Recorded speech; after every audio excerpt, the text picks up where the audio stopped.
Ayan guys, this is Loves Me Channel. Ayan. Alas 9 pasado na ng gabi, naya ako ng anak ng amo ko. Lahat daw kami ay pumunta sa labas para tumingin ng mga gusto naming bilhin at pumunta nga kami sa Amazon 575 real. At yan nga yung mga nakikita nyo ay puro 575 real lang ang presyo niyan. Ayan nga, at pinapakita ko sa inyo lahat na yata ng gamit na nakikita nyo dyan ay talagang kailangan natin sa araw-araw. Pati mga laruan ng bata, ayan, sari-saring laruan, tsinelas, mga lobo, pati mga gamit sa paglalaba, hanger, pati na rin sa garden, meron din. Ayan, at may mga sunglasses din. Pababa na nga kami sa elevator kasi nga sa taas na ako nakapag-video. Hindi ko pa na-video yung baba. So sa baba marami ding mga paninda doon. Ayan, mabilisan lang talaga yung pag-video ko kasi guys, kasama ko yung mga amo ko at nakasunod lang ako sa kanila. Pero po pinapabayaan lang naman nila ako mag-video. Ayan, lahat ng klase pati pagkain, mga juice, lahat na ng kailangan nyo nandyan na.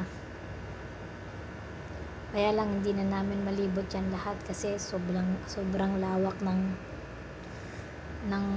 place na yan. Napakalawak talaga. Pati mga pagkain, mga pinggan, kutsara, baso, chocolate, basta lahat na ng kailangan nyo nandyan na.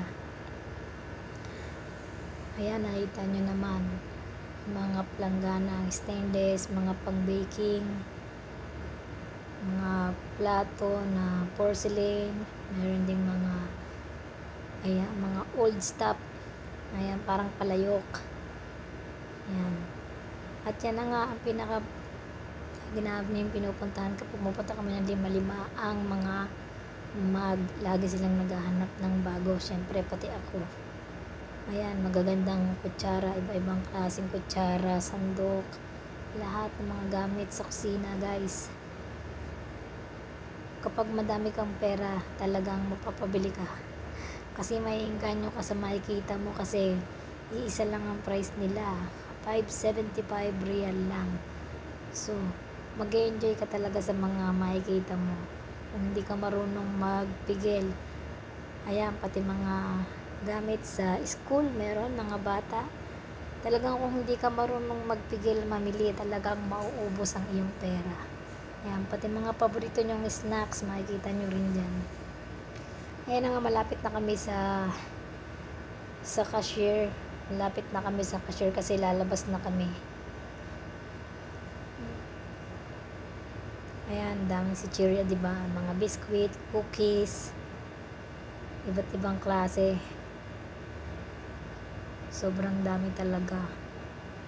Ikaw ang mauumay pag pumunta ka dyan. Hindi mo alam kung ano yung bibili mo sa sobrang dami. Hindi mo na alam kung alin ba talaga yung gusto mo. Kasi ayan, napakarami, diba?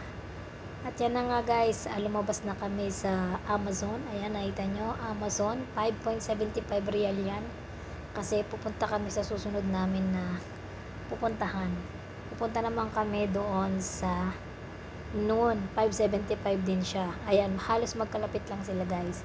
So ayan na, magpapark na ang aming sasakyan at papasok na kami sa noon, 575 real. So tara guys, bago lang to, mas nauna yung Amazon eh. So ito medyo bago lang, first time ko makapunta dito guys sa Amazon. Ay lagi na ako nakakapunta doon. So ayan, gala ulit tayo dito sa baba guys, ay puro mga 575 real lang. Pero pag umakyat ka na doon sa taas, doon ay iba-iba na ang presyo. Pero sobrang mura pa rin guys, kahit na ayan, ito na nga, nasa taas na kami. Yung nakikita niyong mga ano na yan. Ayan, mga presyo lang yan ay mga 11, 20, 24. Ganyan lang ang presyo ng mga yan. Yan, halos 11, 20, 24. Ayan ang presyo ng mga damit na yun. Pero itong carpet hindi ko na tiningnan. So itong mga to, ayan, iba-iba na rin ang price niya. Pero compare mo sa mga ibang pamilihan, sobrang mura. At may nakita nga akong napakaganda, oh, 'di ba, pang display. Ay naku, ang ganda-ganda. Ang sarap bumili niyan.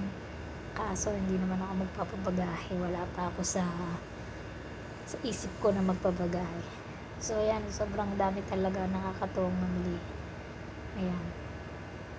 Siyempre, namili ako dyan, guys. At yung mga gamit sa kusina, laruan ng bata, sobrang dami. Ayan. Ang sarap talagang mamili. At ito na guys, bumaba na rin yata kami dito sa part ng video na to. Kasi tapos na kaming mamili sa taas. So nakakita na naman kami ng mga mug. So yan, favorite talaga namin pwesto yung mga mug eh. Kasi ang sarap bumili ng mug. Ang sarap kasi, lalo na kapag mahilig ka magkape. So ayan, nandito naman tayo ngayon sa mga mga pinggan, malukong, may mga mug din dyan, mga pinggan na pang siyahay gawa nila. At yan na, natapos na kaming mamili guys. Ayan, pauwi na kami guys. Ayan, sumakay na kami sa sasakyan. At saan naman kaya ang aming susunod na destination? Tara muna at magbiyahe tayo. Sige, go lang. Ang nagmamaneho nga pala ay si Madam Nob. So ayan, habang nagdadrive, first time ko napadaan dito sa lugar na to at nagtataka ako kasi lahat ng building dito ay walang ilaw. So syempre, chismosa ako, tinanong ko dun sa anak ng amo ko, bakit walang ilaw yung mga building dito. So yan palang mga building na yan ay pag-aari ng government. Dati may mga nakatira dyan, ngayon ay pinalis or umalis na lahat at parang abandonad na yung place na yan. Talagang ang haba niya, hindi ko na na-video yung una pa, sobrang haba na, walang mga ilaw talaga.